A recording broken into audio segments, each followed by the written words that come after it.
এটা তো দেশ বিক্রির সামিল, কিন্তু সত্যকার ইউনূস যেটা করেছে, তাই না? বাংলাদেশের মানুষ এগুলো বুঝছে না। তার মানে বাংলাদেশের মানুষের কাছে কিন্তু দেশ বিক্রি আসলে কোনো বিষয়ই না।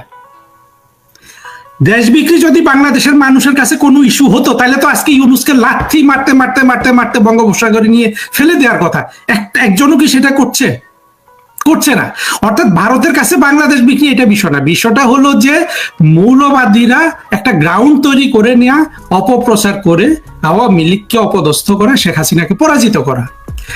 এই মৌলবাদীরা যত বাংলাদেশে থাকা মানে বাংলাদেশ বিক্রি হয়ে আছে। শেখ হাসিনা ওই ওই ওই আমি ব্যক্তিগতভাবে বিশ্বাস করি, উনি যদি সেন্ট মার্টিনটা আমেরিকানদেরকে দিয়ে দিতেন, তাহলে বাংলাদেশ যতটুকু বিক্রি হতো।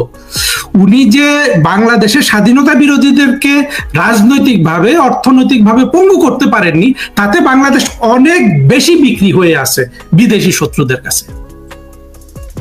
আমার কথা কি ক্লিয়ার নাকি আমি আরো বলবো? এটা ঠিক আছে, কিন্তু আপনি যে কথা, আপনি কূটনীতিক, আপনি যে ভূমিকাটা পালন করতে পারতেন। আওয়ামী লীগের কোন একটা শাখা কি সেই কাজ করছে এখনো? কোন মেসেজ আছে আপনি জানেন কিছু? না, আমার এত সমালোচনা আসে কিন্তু জানেন আওয়ামী লীগের মন্ত্রীগুলাকে দেখে। আমি তো 2-4 জন মন্ত্রীকে কাছের থেকে দেখেছি। সত্যি কথা বলতে কি, এই ধরনের মন্ত্রী দিয়ে শেখ হাসিনা যদি আবার সরকার গঠন করেন, উনি আবার বাংলাদেশের জন্য একটা পরাজয় কোনো না কোনো দিন ডেকে আনবেন। উনি যতই চেষ্টা করুন, ওনাকে অবশ্যই মেধা, যোগ্যতা এবং আরেকটা জিনিস থাকা যাবে না। দেখেন, বাংলাদেশে শেখ হাসিনা যেই জিনিসগুলো করেছিলেন, প্রতিটা জিনিস ভালো ছিল, কিন্তু লোকজনের মাথায় বুদ্ধি ছিল না যে দেখে উনি সেগুলোকে সাস্টেইন করতে পারেন নাই। উনি ইলেকশন যেটা করেছেন 100% সঠিক ছিল, এই পথে করতে হতো। কারণ আওয়ামী লীগ ছাড়া বাংলাদেশে কোনো গণতান্ত্রিক দল নাই। আপনি বিএনপি বলেন, জামাত বলেন, এরা সবাই ধর্মাশ্রয়ী, আপনার মৌলবাদ আশ্রয়ী, স্বাধীনতা বিরোধী দল। একমাত্র দল হলো আওয়ামী লীগ।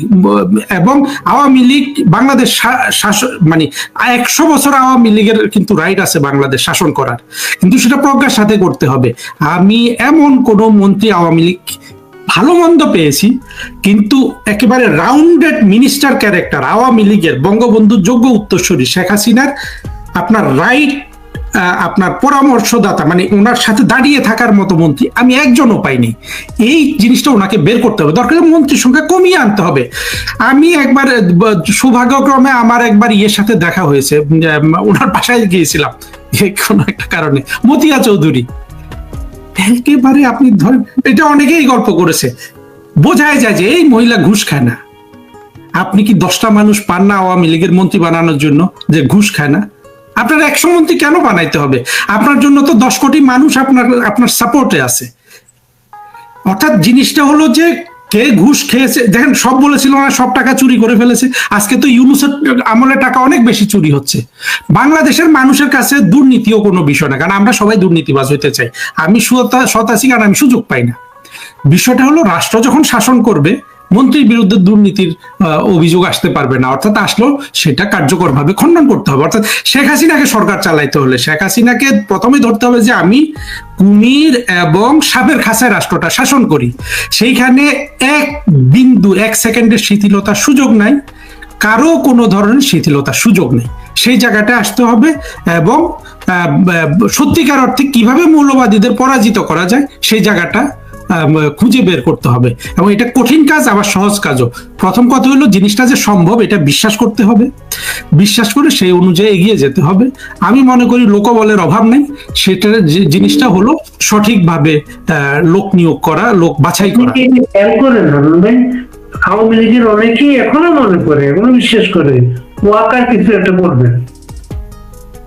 ওয়াকার আর করবে না। ওয়াকার যদি এমনকি শেখ হাসিনার নিজের লোক হয়ে থাকেন, আত্মীয়তার বন্ধনেও করতে চান, করতে পারবে না। কারণ হলো ওয়াকার যা করে ফেলেছে, শেখ হাসিনাও তাকে বাঁচাতে পারবে না রে ভাই, কেউ বাঁচাতে পারবে না তাকে, শুধু একমাত্র ইউনূস বাঁচাতে পারবে। অর্থাৎ ইউনূস ওয়াকারের এখন ভাগ্য এক জায়গায়, দুইজনেরই ভাগ্য। যতদিন এই জিনিসটা দীর্ঘায়িত করা যায়, এরপরে ওরা কিন্তু ভাগতে বাধ্য বাংলাদেশ থেকে।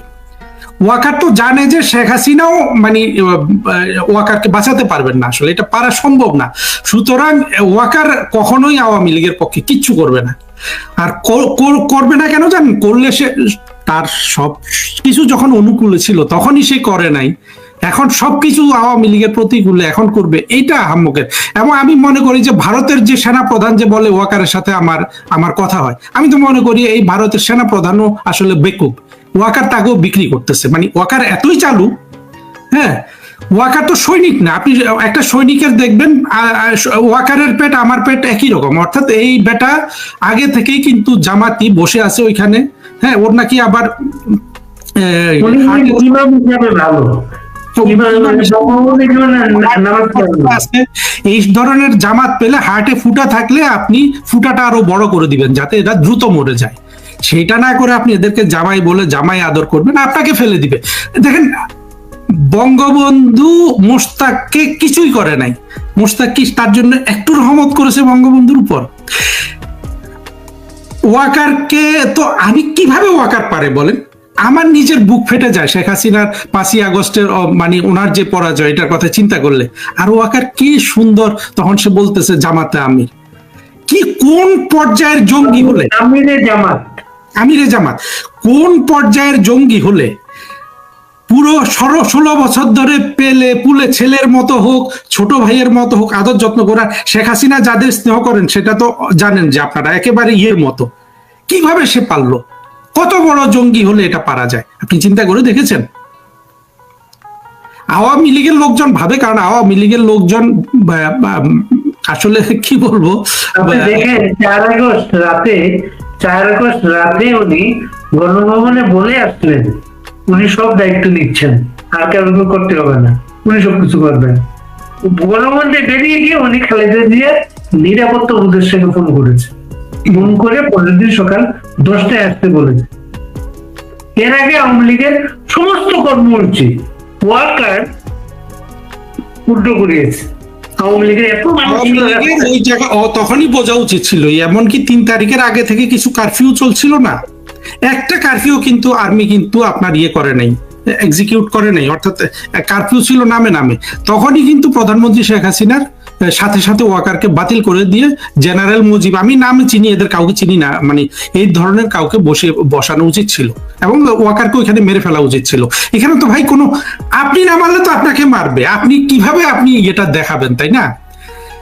যতবার শেখ হাসিনা বঙ্গবন্ধু মৌলবাদীদের করুণা করেছেন ততবার কিন্তু তারা মেরেছে, তারা কিন্তু করুণা করে নাই। মানে রিটার্ন করুণাটা তো বঙ্গবন্ধুও পান নাই, শেখ হাসিনাও পান নাই। সুতরাং ভবিষ্যতে যাতে আর করুণার কোনো জায়গা না থাকে সেই জায়গাটা এখন করুণা না করে তো আসলে জিনিসটা বুদ্ধিমত্তার সাথে করতে হবে। জিনিসটা হলো যে এটা এমন নয় যে আমি ধরে ধরে মারলাম, তা না। এইটা পুরো 18 কোটি মানুষের একটা দেশ, জনগণকে সাথে রেখে তাদেরকে কনভিন্সড করে বাংলাদেশের, আমি মারার কথাটা বলাটা আমি ঠিক মনে করি না, আমি মারার ধরতে বিশ্বাস করি না, বলেছি সেটা হয়তো আসলে আবেগ থেকে বলেছি। আমি মনে করি যে আইনগতভাবে বাংলাদেশে যারা মৌলবাদী স্বাধীনতা বিরোধী আছে তাদেরকে রাজনৈতিক অর্থনৈতিক দুটো জিনিস, এদের রাজনৈতিক শক্তিকে শূন্য করতে হবে, অর্থনৈতিক শক্তিকে শূন্য করতে হবে। এবং এখানে যদি কেউ বাগড়া দিতে আসে তাকেও শূন্য করে দিতে হবে। সে যদি আমার বোন হয় তাকে বাগড়া, মানে আমি আমারও বলছি, একেবারে ইন্ডিকেটিভলি বলছি, আমার ছেলে হয়, সেটা জয় যদি নেতা হন, এখন পুতুল যদি এসে বলে যে এই মৌলবাদীকে বাঁচাতে হবে, তাহলে পুতুলকে আগে নিরপেক্ষ করতে হবে না। এইটা করলে বঙ্গবন্ধুর ফ্যামিলি ভবিষ্যতে বারবার রাজনৈতিক পরাজয়ের সম্মুখীন হবে।